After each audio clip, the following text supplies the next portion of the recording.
Ok, alors bonjour à tous, bienvenue dans cette nouvelle vidéo dans laquelle on va corriger un exercice de thermodynamique qui est accessible dès la sup, mais qui est en fait très sympa, donc en fait, il s'appelle oscillation adiabatique, et en fait c'est issu d'une expérience qui a été historiquement faite par Ruckart, qui en fait a servi à mesurer le coefficient gamma, donc que vous connaissez, qui est l'indice adiabatique. Et en fait on va voir en fait tout simplement comment est-ce qu'on peut mesurer gamma grâce à un dispositif expérimental en fait assez simple, mais assez sympa. Normalement c'est un TP aussi qui est fait en sup, et moi c'est un de mes TP préférés en fait à l'époque. Donc en fait le dispositif il est tout simple, c'est qu'en fait on a un grand réservoir en fait de grand volume V. Donc voilà, en fait on note la pression à l'intérieur P, le volume V et la température T. Donc voilà, un grand réservoir avec un petit tube cylindrique en fait qui dépasse, ce tube qui va être de section S, et on va mettre une petite bille en fait à l'intérieur qui épouse tout juste en fait le tube, c'est-à-dire qu'en fait son diamètre est quasiment précisément en fait égal au diamètre du tube. Et en fait cette petite bille là, en fait on va voir qu'elle va avoir des oscillations, en fait elle va osciller autour d'une position d'équilibre. Et en fait en mesurant la période des oscillations de la bille, en fait on va pouvoir en déduire le coefficient gamma. Donc en fait le but de l'exercice ça va être de déterminer la période d'oscillation de la bille. En fait, on va d'abord expliquer pourquoi est-ce que ça oscille, etc. En fait, on va faire les choses bien dans l'ordre. Mais en gros, voilà, le but, ça va être de déterminer la période d'oscillation de la bille. Et à partir de là, en fait, on pourra récupérer le coefficient gamma et on va voir ça comment. Donc en gros, voici l'énoncé. Une bille peut énoncer sans frottement à l'intérieur d'un petit tube cylindrique de section S surmontant un réservoir de grand volume, pardon, et déterminer oméga oscillation. Donc en fait, c'est aussi simple que ça. Donc en fait, l'idée, c'est pourquoi est-ce que la bille peut osciller. C'est qu'en gros, à l'intérieur en fait, du réservoir ici, en fait, il règne une pression P. Donc cette pression P, déjà en fait, s'il y a une position d'équilibre de la bille, on peut se douter que ça va pas être la pression atmosphérique, parce qu'en fait, la résultante des forces sur la bille, en gros, à l'équilibre, ça va être quoi? Donc imaginons que, voilà, ce que j'ai noté ici, donc j'ai mis un axe Z, la position 0 ici que j'ai noté, en fait, ça va être la position d'équilibre de la bille, et son déplacement, on va le noter Z, ok? Donc imaginons qu'elle soit à sa position d'équilibre, la résultante des forces qui s'exercent sur la bille, ça va être d'une part la pression atmosphérique qui va exercer une force comme ça, P0 fois S. Donc alors bon, ça il faudrait démontrer que la résultante des forces de pression sur une bille, ça va être, donc en fait sur une demi-sphère en l'occurrence, ça va être la pression fois la section de la bille, donc en l'occurrence pi r carré. Bon, ça je peux vous le laisser en exercice, on pourra le faire éventuellement une autre fois, mais pour l'instant on va l'admettre. Donc voilà, en fait il va y avoir à l'équilibre la résultante des forces de pression, donc liée à la pression atmosphérique, donc P0 fois S, comme ça qui pousse vers le bas. D'autre part, en fait, on va avoir P fois S, c'est-à-dire la pression à l'équilibre à l'intérieur ici, fois la section de la bille, qui va pousser vers le haut. Et en fait, on a également le poids de la bille qui rentre en jeu, donc mg. Donc en fait, on voit déjà que la pression à l'intérieur ne pourra pas être égale juste à la pression atmosphérique, parce que sinon, en fait, la bille tomberait du fait du poids. Donc voilà, elle va être un petit peu supérieure. Et en fait, on peut se douter du coup que la pression à l'intérieur, ça va être tout simplement la pression atmosphérique plus mg, c'est-à-dire le poids, divisé par la section, pour que le tout soit homogène à une pression, mais tout ça, on va le démontrer dans un instant. Ok, donc la pression à l'intérieur, en fait, déjà, on peut se douter qu'elle va jamais être égale à P0, en fait, sinon la bille tomberait tout simplement. Et maintenant, pourquoi est-ce qu'on va avoir des oscillations? Donc ça, c'est la première analyse qualitative qu'on peut faire dans un oral. C'est qu'en fait, imaginons voilà, qu'on a une position d'équilibre stable à cet endroit-là, enfin pardon, à cet endroit-là en 0. Je pousse, imaginons un petit peu ma bille vers le bas, donc je la descends un petit peu de Z, de delta Z, ok. Ce qui va se produire, c'est qu'à l'intérieur du réservoir, en fait, on va avoir une compression, le volume va diminuer un petit peu, et du coup, comme le volume diminue, qu'on a une compression, naturellement, la pression à l'intérieur va augmenter. Comme la pression augmente à l'intérieur, mais qu'à l'extérieur, bah en fait, on a toujours la pression atmosphérique, hein, parce que c'est pas la petite détente de la bille qui va changer la pression atmosphérique, hein, bien sûr. Comme la pression ici reste constante et qu'ici la pression augmente, et ben en fait, naturellement, on va avoir une force plus grande qui va s'exercer vers le haut, et du coup, en fait, la bille va avoir tendance à remonter.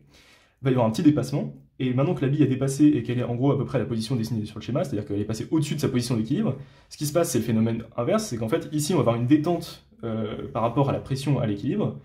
Donc en fait, la pression ici va être inférieure à la pression telle que la bille est immobile en 0, et du coup, en fait, bah, on va avoir une force qui va s'exercer plutôt vers le bas, qui va avoir tendance à ramener la bille vers le bas, etc. En fait, la bille va du coup osciller au bas, au bas, au bas, et on va avoir du coup, voilà, une position d'équilibre stable, des oscillations autour de cette position d'équilibre stable, et du coup, on va pouvoir déterminer la période de ces oscillations-là en faisant un petit raisonnement dynamique.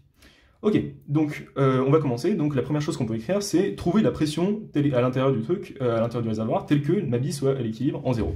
Donc pour ça, bah, en fait, j'ai déjà fait un petit peu à l'oral tout à l'heure, ça va pas être très compliqué. Donc je vais essayer de laisser ça ici pour qu'on voit le schéma, bon, sinon je vais le refaire, ce sera plus pratique. Ok, donc je refais le petit schéma. Donc voilà, on a le tube, le grand réservoir, donc une pression P, volume V, température T. Bon, la température, en fait, comme il est en contact avec l'extérieur, en fait, on va supposer que c'est la température T0, en fait, elle sera la même à l'intérieur et à l'extérieur, puis elle ne sera pas très importante dans notre problème. Ici, du coup, il y a la position que j'ai notée 0, l'axe Z, ma bille, hop, et sa position, du coup, que j'indique par, du coup, delta Z, en fait, hein, comme j'ai pris l'origine ici, ben, en fait, on va considérer un petit delta Z, ces petites oscillations autour de la position d'équilibre stable. Ok, donc maintenant, je cherche, du coup, la pression P à l'intérieur du réservoir, tel que j'ai un équilibre.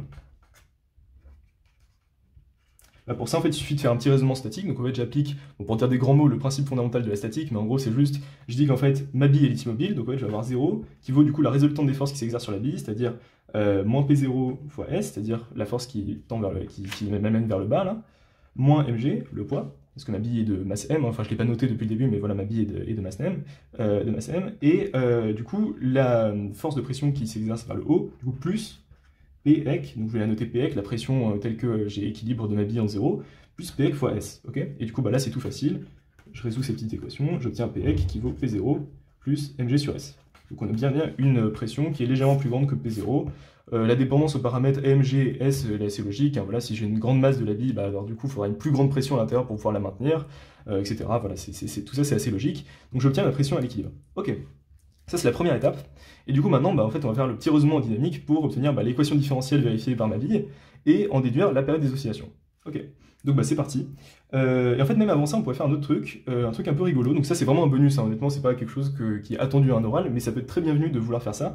On peut faire en fait une petite analyse dimensionnelle pour essayer en fait de trouver, même sans faire aucun calcul, la période des oscillations. En fait, on va voir si c'est possible ou pas. Dans certains problèmes, je sais pas si vous avez déjà vu ça, mais en fait, on peut très bien le faire. En fait, en gros, l'idée, c'est de dire, ok, la période d'oscillation de ma bille, elle va dépendre de certains paramètres. A priori, ça va dépendre voilà, de la masse de la bille, sûrement de la section, de la pression à l'équilibre, peut-être de la pression atmosphérique, etc. Voilà. En fait, on introduit un certain nombre de paramètres dont la période peut éventuellement dépendre. Et en fait, entre tous ces paramètres-là, on va chercher en fait une relation qui est plausible physiquement, c'est-à-dire en fait une relation qui est dimensionnellement valide. C'est en fait tel que je vais avoir ma période qui égale un truc bien égal à un temps. En fait, je cherche une relation entre tous ces paramètres, telle que cette relation soit homogène, du point de vue des unités, etc. Et s'il n'en existe aucune, et ben ça veut dire qu'en fait j'ai trouvé la bonne. C'est-à-dire qu'en fait à une constante multiplicative près, parce qu'évidemment la constante multiplicative adimensionnée, bah, elle pourra toujours être là, hein, et ben en fait ça veut dire qu'en fait j'ai trouvé la bonne relation à coup sûr. Donc en fait on voit que c'est pas vraiment de la bidouille, c'est vraiment en fait un raisonnement qui marche hyper bien et en fait qui est hyper puissant dans plein de domaines où en fait il y a notamment de la physique non linéaire qui intervient, etc. Parce qu'en fait ces choses-là c'est extrêmement difficile à résoudre analytiquement. Donc par exemple en mécanique des fluides, et ben voilà ce genre de raisonnement dimensionnel, etc. c'est super utile parce qu'en fait ça nous évite de trimer pendant des heures sur des équations qui sont pas résolvables. Donc voilà, et donc en gros là l'idée ça va être en gros de me dire que ma période t, bah, je vais la chercher en fait fonction. Donc bon, alors en l'occurrence, je vais plutôt raisonner en oméga, c'est un peu plus simple, mais ça revient strictement au même, hein, bien sûr. Donc là, ça va être oméga, ma pulsation des oscillations, et va dépendre d'un certain nombre de paramètres. Alors on peut se poser la question de quels paramètres est-ce qu'elle va dépendre. Alors logiquement, donc là c'est la partie analyse dimensionnelle. Hop, je l'écris, comme ça sera un peu plus ordonné. Ok, a priori, elle va dépendre d'autres paramètres, notamment la masse de la bille, donc ça paraît assez logique. Vous voyez par exemple quand vous avez un oscillateur harmonique avec un ressort, bah, la pulsation des oscillations elle dépend naturellement de m, hein, on a du racine de k sur m, donc ouais ça c'est assez logique. Si j'ai un truc qui est très lourd, bah, il va y avoir une très grosse inertie, et voilà, et du coup ma période des oscillations elle va être beaucoup plus grande.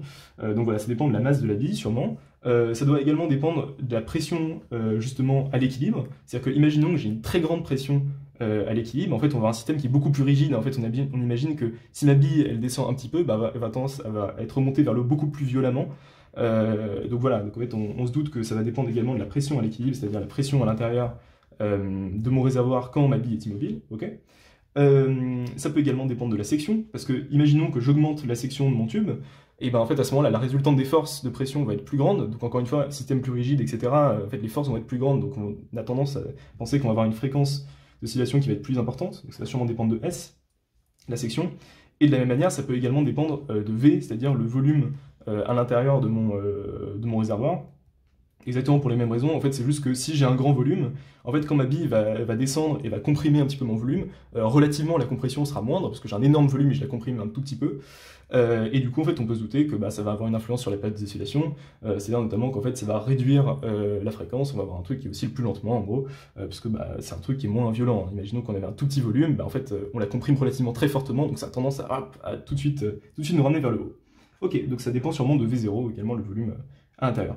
Bon voilà, en fait a priori, bon, on pourrait chercher d'autres paramètres desquels ça peut dépendre. En l'occurrence, vous pourriez me dire peut-être ça dépend de G, ça paraîtrait pas déconnant de penser à la pesanteur. En fait, la pesanteur, elle intervient dans Pec. Donc là, pour le coup, c'est un truc qui est pas complètement évident, c'est-à-dire qu'en fait, on pourrait chercher que ça dépende également de, par exemple, P0 et de G, et à ce moment-là, en fait, on pourrait avoir plusieurs relations adimensionnées possibles. Bon, là, j'ai choisi de mettre tout en Pec, parce qu'en fait, ça paraît être la variable pertinente dans le problème, mais je conçois que ce soit pas complètement évident a priori. Bon, en l'occurrence, c'est le truc qui va bien marcher au final, mais voilà, on se doute que G va sûrement intervenir à travers la pression à l'équilibre et pas tout seul de manière random. Voilà. Donc maintenant on peut chercher une relation adimensionnée entre tout ça, donc on va regarder les unités de toutes nos grandeurs. Donc oméga, la pulsation ça va être du temps moins 1, donc ça va être un temps moins 1. Ici M ça va être une masse, donc une masse. La pression, donc une pression c'est homogène à une masse par des longueurs moins 1 par des temps moins 2. Ok. Une section, du coup, c'est une longueur au carré, et un volume, ça va être une longueur au cube. Ok. Et maintenant, on cherche une relation adimensionnée entre tout ça. Bon, alors du coup, bah, oméga, il va être proportionnel à quoi? Il va être proportionnel du coup à une fonction de toutes ces variables-là.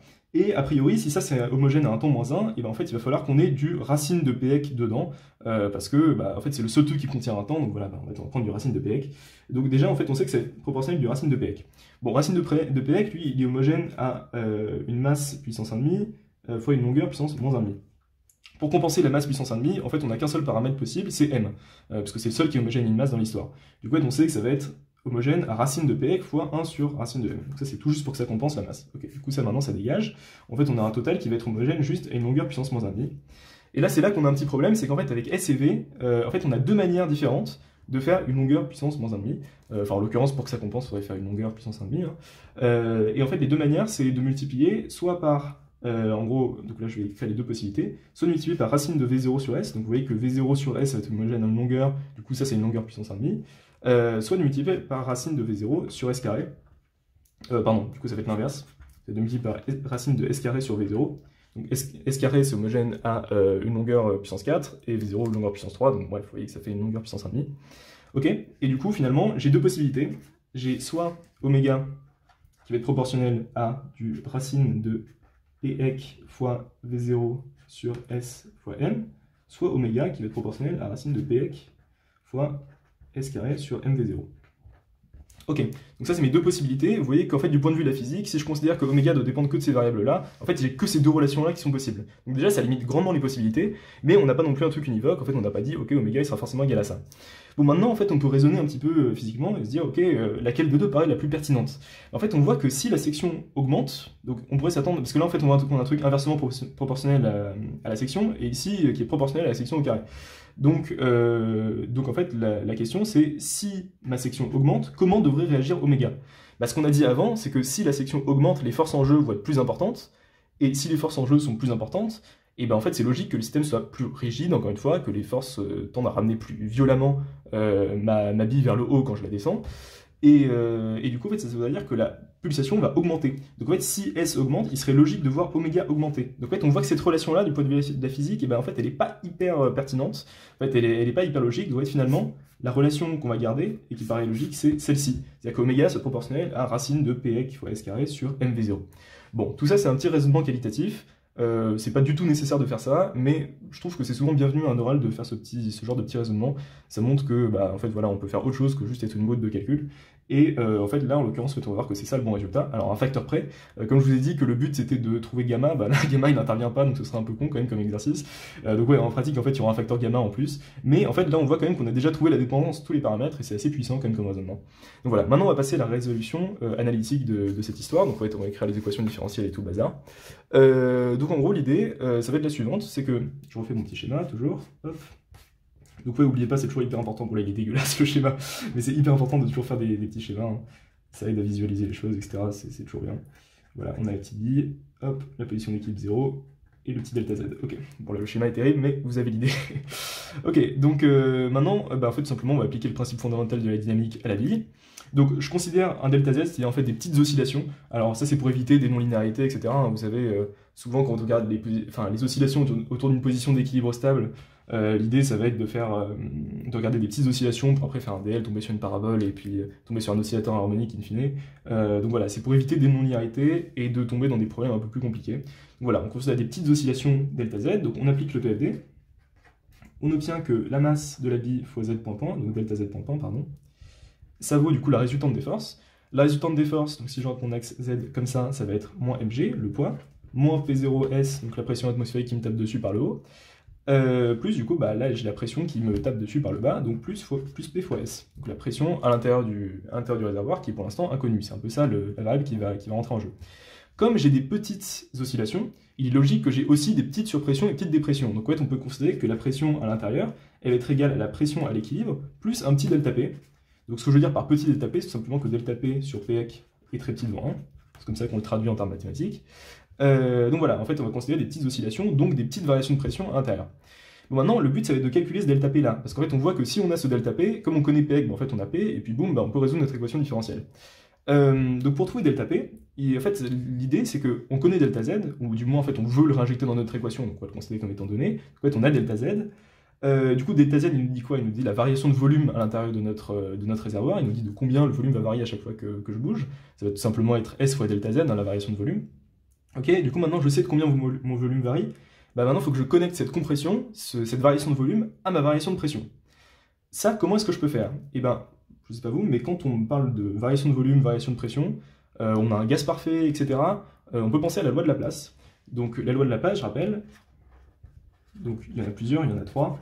Mais en l'occurrence, celle qui va nous intéresser, c'est celle qui lie la pression au volume. C'est que la loi de Laplace, elle nous dit tout simplement qu'on a la pression fois le volume puissance gamma, donc l'indice adiabatique qu'on cherche, qui est égal à une constante.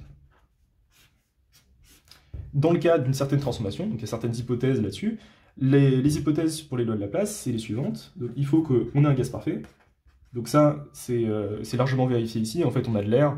Donc vous savez, pour qu'un gaz puisse être assimilé à un gaz parfait, il faut qu'il soit globalement à relativement haute température, pour qu'on puisse négliger les interactions entre les différentes particules. Il faut qu'on puisse considérer les particules comme étant ponctuelles, donc il faut que le truc soit relativement dilué, etc. Bon, ici, en l'occurrence, pour l'air à température ambiante, c'est toujours une excellente approximation de le considérer comme un gaz parfait, donc c'est ce qu'on va faire. Et maintenant, il faut aussi que la transformation soit adiabatique et réversible. Ok. Bon, alors ça, c'est des hypothèses qui sont moins évidentes, mais en fait, en l'occurrence, elles sont clairement vérifiées. Et ça, pour le coup, en fait, on peut le voir très simplement, parce qu'en fait, adiabatique, ça veut dire quoi? Ça veut dire qu'il n'y a pas de transfert thermique. Et en fait, en l'occurrence, le transfert thermique, donc en fait, il prend un certain temps pour se faire, et ce temps-là, c'est le temps de diffusion. Et du coup, si vous êtes en sup, vous n'avez pas encore trop regardé les temps de diffusion, mais vous devez vous douter que c'est des temps qui sont assez grands, hein. En fait, si on attend littéralement, si je chauffe quelque part et que j'attends que ça se propage dans la pièce, ça prend un temps de dingue quoi, dans l'air, hein. Ça prend vraiment des heures potentiellement, c'est super long comme temps. Et donc en fait, il faut comparer ce temps de diffusion, c'est-à-dire le temps que le transfert thermique prend pour se faire, au temps caractéristique de notre système, c'est-à-dire en fait le temps, la période des oscillations. Et la période des oscillations, on peut se douter que ça va pas être un truc de l'ordre de l'heure, hein, ça va être un truc plutôt de l'ordre de la seconde ou quelque chose comme ça. Donc en fait ici, taux de diffusion, c'est-à-dire le temps caractéristique de diffusion, il est énorme devant le temps caractéristique de notre système, c'est-à-dire en fait la période des oscillations. Donc je peux le noter taux os par exemple. Ok, et du coup, en fait, ça veut dire que les transferts thermiques, globalement, vont pas avoir le temps de se faire pendant notre réaction. Donc finalement, en fait, on peut constater qu'il n'y a pas de transfert thermique, puisqu'on n'a pas le temps de se faire, et du coup, la transformation est effectivement adiabatique. Donc ça, c'est dû au fait qu'en fait, elle soit relativement rapide, et on peut également la constater comme étant réversible, ça va être une très bonne approximation, parce que les déplacements sont petits, c'est rapide, etc. Tout ça, ça fait que ça peut être considéré comme étant une adiabatique réversible assez justement. Ok, et du coup, en fait, nos 3 hypothèses sont remplies, donc en fait, on peut utiliser la Laplace. Donc, notamment, là, ce qui va être pertinent, c'est d'utiliser sous forme différentielle, hein, parce qu'en fait, on cherche un petit delta P. Donc, je fais une différentielle log de tout ça. J'obtiens du coup delta P sur P plus gamma delta V sur V qui vaut 0. Okay. Maintenant que j'ai ça, du coup, il suffit de connecter delta P à delta V. Donc, j'écris que delta P vaut moins gamma P sur V fois delta V. Et maintenant, petite étape supplémentaire, je vais dire que ce truc, c'est égal à moins gamma fois P0, enfin, pardon, fois Px, donc c'est la pression à l'intérieur de mon récipient, hein, sur V0, c'est-à-dire le volume sans le delta V, c'est-à-dire le volume à l'équilibre, fois delta V. Et pourquoi est-ce que j'ai le droit de faire ça? Pourquoi est-ce que j'ai le droit de passer là à là? En fait, moi je me souviens qu'à l'époque où mon prof me l'avait fait en sup, je vais trouver que c'était un peu de la bidouille, c'est-à-dire pourquoi est-ce qu'on a le droit de remplacer notre volume par le volume à l'équilibre, hein, c'est-à-dire que notre volume en fait techniquement il varie, donc c'est un peu bizarre de faire ça. Ça pourrait paraître comme étant une grosse approximation, on va dire. Et en fait, le truc c'est que c'est tout à fait légitime de faire ça, parce qu'en fait, ok, imaginons que ce soit pas, par exemple, Pec, la pression à l'intérieur, que ce soit Pec plus un petit delta P, justement, parce qu'on considère que notre pression, elle varie. Elle est pas tout le temps égale à Pec, donc effectivement, ça va être P plus un petit truc. Ok, alors, partons pour ça, rajoutons le petit truc. Donc là, je fais une petite parenthèse. Donc j'ai delta P qui vaut moins gamma fois P sur V fois delta V, et je dis que ce truc, c'est égal à moins gamma fois Pec plus un petit delta P prime, par exemple, que je peux noter, c'est pas forcément le même qu'avant, fois delta V. Ok, donc imaginons que je fais comme on puisse penser, d'accord, ok, ma pression c'est pas tout à fait la pression à liquide, il y a quand même une petite merde en plus. Ok, et en fait à ce moment-là ça me donne quoi quand je développe? Ça me donne moins gamma fois Px sur V fois delta V, moins gamma fois delta V prime sur V fois delta V. Donc ça c'est le terme que j'avais écrit ici, et ce terme-là en plus, en fait on voit qu'on a du delta P prime fois delta V, Et en fait, ce terme-là, c'est un terme d'ordre 2. Et en fait, ici, on fait un raisonnement linéaire d'ordre 1, etc. Tout se passe bien, on néglige tous les termes quadratiques. En fait, ce terme-là, certes, il peut exister. Certes, c'est pas rigoureusement égal à P avec la pression à l'intérieur. Mais en fait, si on considère que c'est pas P et que c'est P plus un petit truc, ce petit truc, en fait, il multiplie par delta V et au final, c'est complètement négligeable. Genre vraiment complètement négligeable. Enfin, raisonnement ordre 1, donc les ordres 2, ça dégage vraiment. Donc là, en fait, on voit un peu l'idée du truc. Ça va être exactement la même chose pour le V qui se transforme en V0. Si jamais je considère que c'était V0 plus un delta V', bah, je fais un petit DL, le delta V' il passe en haut, ça me fait pareil en ordre 2 en multipliant par delta V. Donc en fait, voilà, c'est pour ça qu'on peut considérer qu'on a P et V0 ici. Et du coup, finalement, bah, ça me simplifie grandement la tâche. J'ai une expression de delta P qui est la suivante. J'ai delta P qui vaut moins gamma fois P sur V0 fois delta V. Et delta V, bah, il est tout simple. Hop, ça va être simplement S fois delta Z. Ok. Voilà, et du coup maintenant en fait j'ai connecté mon delta P à mon delta Z.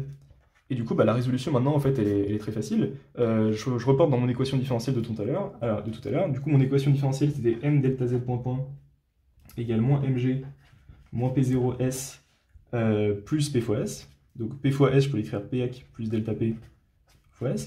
Ok.